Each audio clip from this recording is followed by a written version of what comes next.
Today on SAU News, do you recognize this man? Collegedale police have released a photo of the suspect from the recent backpack thefts on campus. This hidden treasure on campus is helping fight food insecurity while spreading a gospel message. These stories and more coming up. SAU News starts now.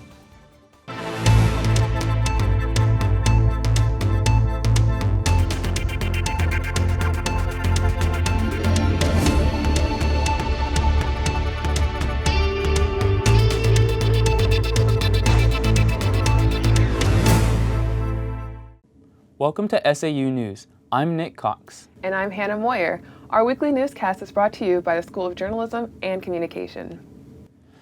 Life as a freshman in college is tough, but when you're also fighting a disease like cancer, it's twice as hard. Hannah Devanzo introduces us to a business major who is facing that very challenge. Like, why did this happen to me? I think of it as this happened to me for a reason, and so I don't know. I'm just trying to push through. Business management major Kenneth Bautista is undergoing chemotherapy. He tried to keep a normal routine, but discovered he tires easily and had to cut his load. I'm only taking 2 classes now, but I'm still staying in the dorm because I feel like if I'm at home, I hate like just not doing anything. So I like being around people. While chemotherapy comes with side effects like exhaustion, Kenneth isn't giving up that easy. If I have to work twice as hard, just to get what the next person can do easily, just to become equal with the next person, I feel like I'm willing to work that. Kenneth's parents are missionaries, so they don't have the most money in the world to be funding cancer treatment. So Kenneth has this GoFundMe page and the link in his Instagram where students have been going and helping donate. Kenneth says that he appreciates all the support and donations and prayers that Southern has been giving him. He says that he welcomes a conversation with people about anything and even more than just talking about cancer. I have cancer, but other people go through a lot of different things. I'm not the only one.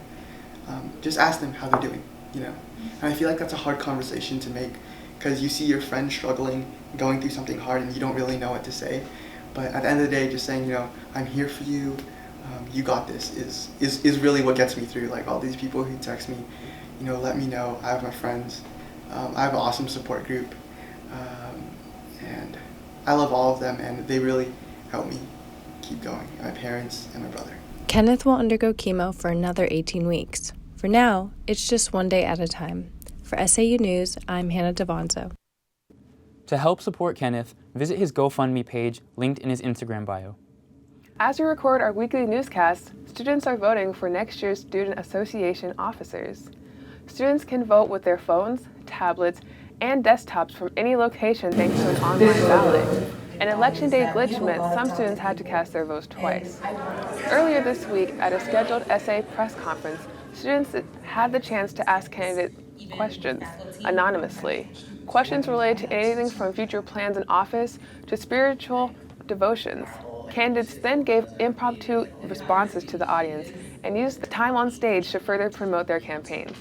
While there are 3 positions that need to be filled, there is only one contested race for president. Those candidates include Luis Moreno and Cheryl Kambuni, both junior psychology majors. For an election result, check the Southern Accent's Instagram at SAU Accent. It's a growing problem on college campuses across the country. Students are skipping meals and going hungry. SAU News' Paola Mora has been investigating the problem here, and she joins us here in the studio. Welcome, Paola. Thank you. So what can you tell us? Is this a growing issue?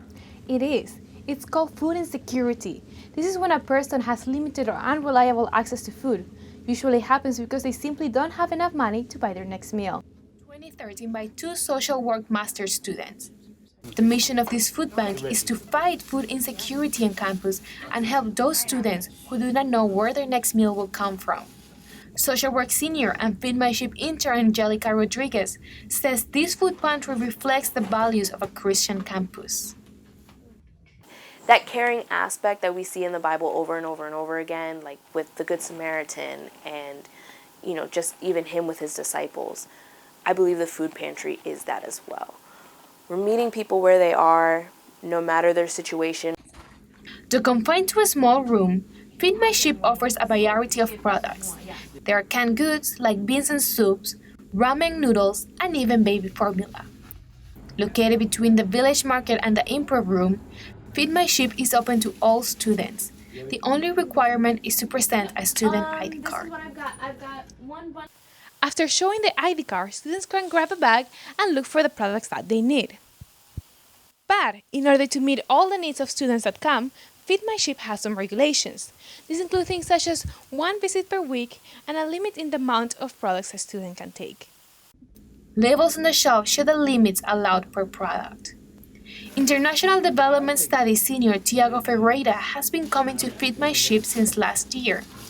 He says the pantry has helped him become more independent.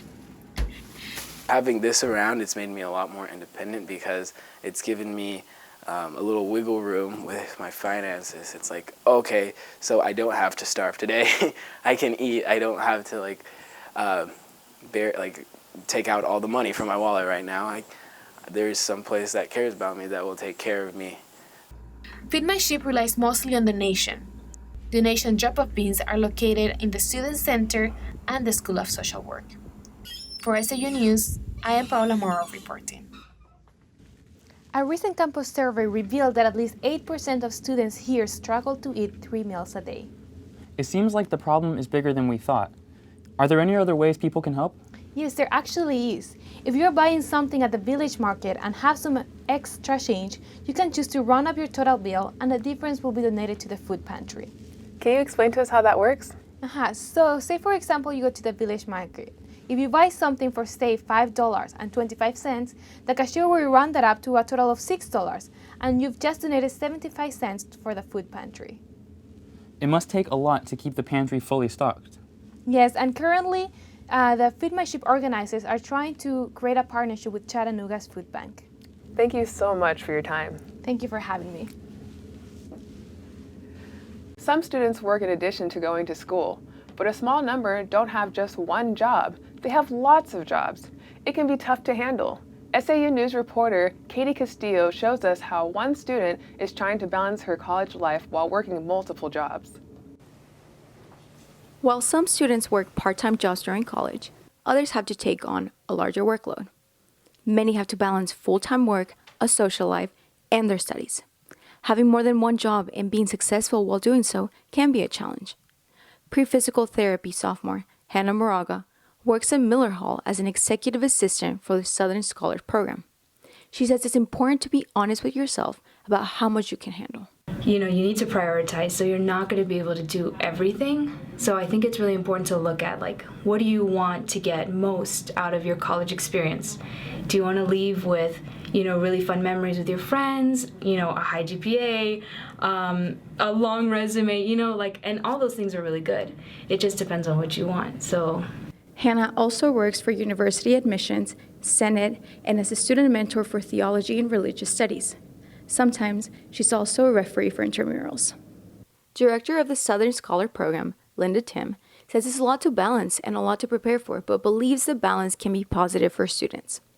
I think it's a positive thing, though, for students to recognize that you can continue learning and you can continue pursuing intellectual things and still have a job, because I think that sets you up really well to be a lifelong learner.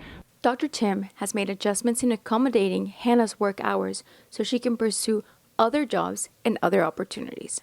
For SAU News, this is Katie Castillo. A nationwide survey says that 70% of college students hold a job while enrolled in classes. Thatcher Hall has reopened its in-house gym after 6 months of renovations. Some women can get nervous when working out in the Halsey gym. That's why this smaller, more private gym is a popular go-to spot. The Thatcher gym is located in the dorm's basement. The gym was closed all last semester, so the ventilation system could be replaced. Desk workers are also happy the gym has reopened. They were hired last semester, but have been without the job until now. Footage of the person police say was stealing backpacks from a key library has surfaced.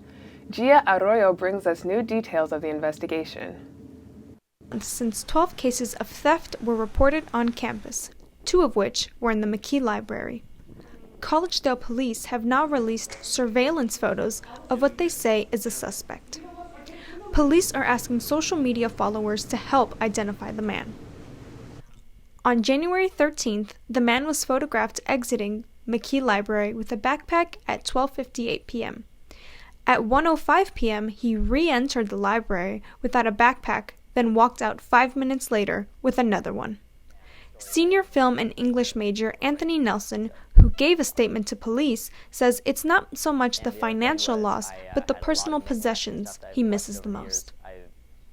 I also had letters that my fiance wrote me when I was in Cambodia as a student missionary, and she wrote me like a bunch of letters like, open this when you're sad, open this when you're happy, open this when blah, blah, blah, blah, blah.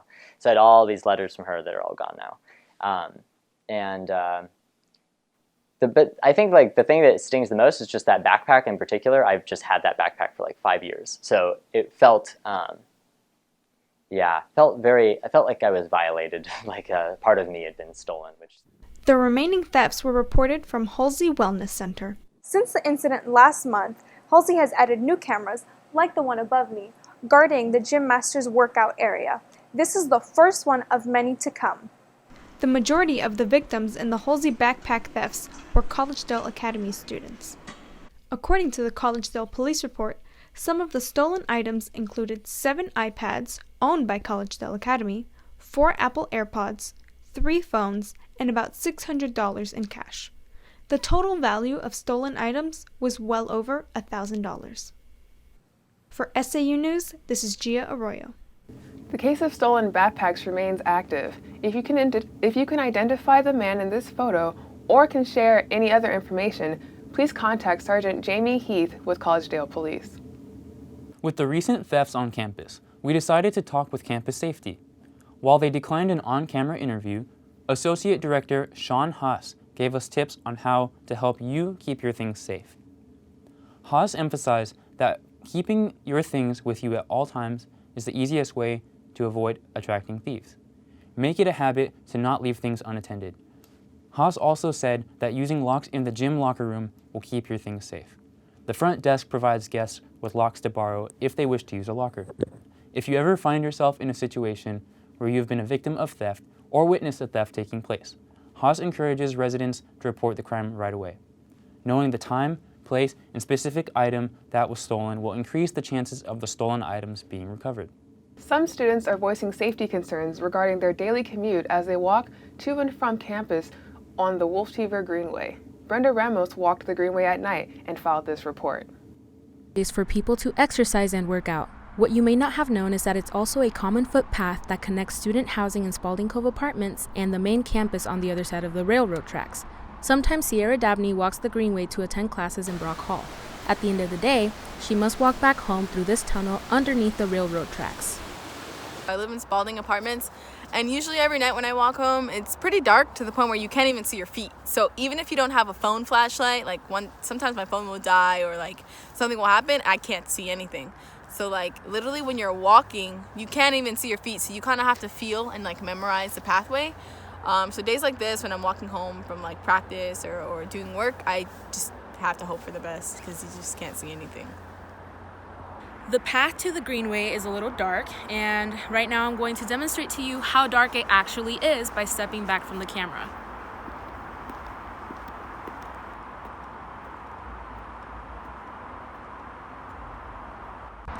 Because the Greenway is not directly owned by Southern Adventist University, any complaints you might have about lighting or lampposts must be taken directly to City Council.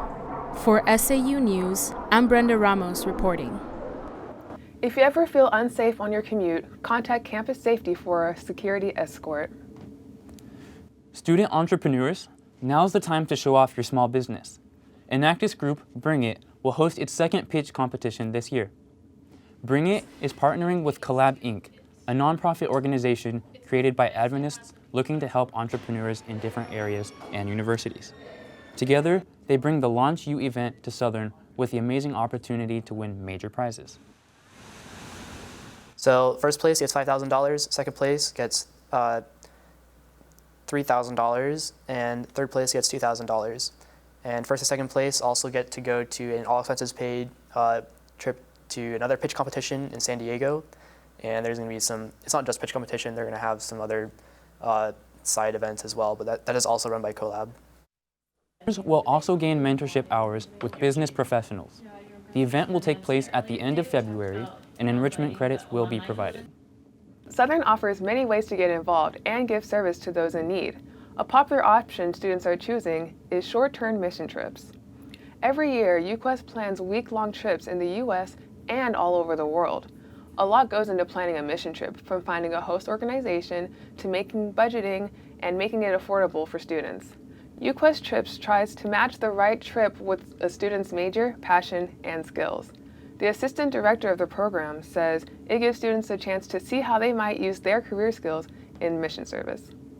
I think our goal is that it isn't just a one-time thing that they did, but just that it ignites their spark for service. So even when they come back, that they'll find a way to continue to serve others. Most trips takes place during spring break or early summer. If you're interested in learning about future mission trips, stop by the office in the Student Center or contact UQuest Director Melissa Moore. If you have ever thought about being a missionary, you've probably asked yourself, where would I go? In place of the normal afterglow last weekend, students were invited into the new wing of the Collegedale Church for something different. The Student Missions Office invited former student missionaries to set up tables describing their overseas experiences. From Africa and India to even places a little bit closer to home, curious students could talk with those who have already served. The Missions Office believes expos like this help to spread the love of Christ around the world. I think just being mission-minded and just having that calling is really important in our lives, because we want to tell others about the life-changing relationship that Jesus does through us when we get to know him. So, students interested in mission work are encouraged to stop by the SM office in the Student Center. Not all professors just teach and assign homework. In fact, one Southern professor is bringing his hobby to campus. Computing professor Robert Ordonez makes origami, the art of folding paper to make decorative shapes. He started it when he was just a kid, and he still creates figures to share with his son. Ordonez says he doesn't really think of it as an art. It's literally just following instructions, just being really meticulous about it, and particularly these that I really enjoy are all modular. You just do the same thing 6 times or 8 times or a dozen times, or for this one 30 times, and then it's just putting them together that's a little bit intricate. While Ordonez enjoys making origami, what he really likes is giving the tiny sculptures away. Want to learn how it's done? Ordonez says just drop by his office and he'll show you. The Australian wildfires have left many homeless, including both human and animal victims. But a fine arts major is doing her part to help. Darcy Denton, also known as That One Artist, has more than 35,000 followers on Instagram and thousands more on YouTube. With her platform, Denton has decided to use it for good and sell lino-cut prints that she made of koala bears. 100% of the proceeds, other than shipping costs, go to the ADRA to help wildfire survivors. Prints available, and 100% of those proceeds, of course, will be donated to ADRA. They're still helping people recover from the fires, so there's definitely still help that needs to be sent to Australia. The prints are for sale on her Etsy account for $25 each. Denton has already raised more than $200 for wildlife relief. There's a new Indian restaurant at Four Corners in Collegedale. The small Indian restaurant is called The Curry Pot Taste of India. It's a family-owned business with a variety of vegetarian and vegan options. However, they also serve meat for anyone who prefers it. We have a lot of dishes. We cannot do everything every day, so that's why we change every day different type of dishes. Even though they don't have a solid menu yet, Curry Pot owners hope to bring a new little taste of India to Collegedale. Hamilton Place Mall is undergoing several changes. As Gap and Sears close their doors, shoppers can look forward to what comes next. Dick's Sporting Goods is relocating to the inside of the mall. The franchise is looking to hire 60 employees, both full and part-time. Along with Dick's Sporting Goods, Dave & Buster's is also opening. The 30,000 square foot space will feature the newest arcade games, a sports bar, and a restaurant area. The entertainment company expects to hire 240 employees. The expected opening date for both stores is in March. Good news for the men of Talge Hall. Within last year, a barber shop has opened. It began as a loose collection of friends cutting hair in the basement laundry room. Last year, SA President Ridge Garcia won approval to renovate space for a barbershop thanks to funding from the SA Senate. Those cutting hair in the dorm rooms finally had their own place. Education there, not really that good. It really helped us with providing a space for us to cut, so we don't have to find different places around the dorm, leaving our mess around. It's easier to clean up after we're done. It's easier to manage, have people wait while they wait for cuts. Haircut prices start at $15. To schedule an appointment, reach out to Dean Kevin Pride. Next week on SAU News, after 20 years, Southern says goodbye to a well-known professor in the School of Visual Art and Design. If you're struggling with a research paper, we'll teach you about a team of people that can come to your rescue. SAU News is a production of the TV News reporting class here in Southern School of Journalism and Communication. I'm Nick Cox. And I'm Hannah Moyer. If you think you have a newsworthy story, head over to our Instagram and send us a message. Thanks for watching. We'll be back next week for more news and stories.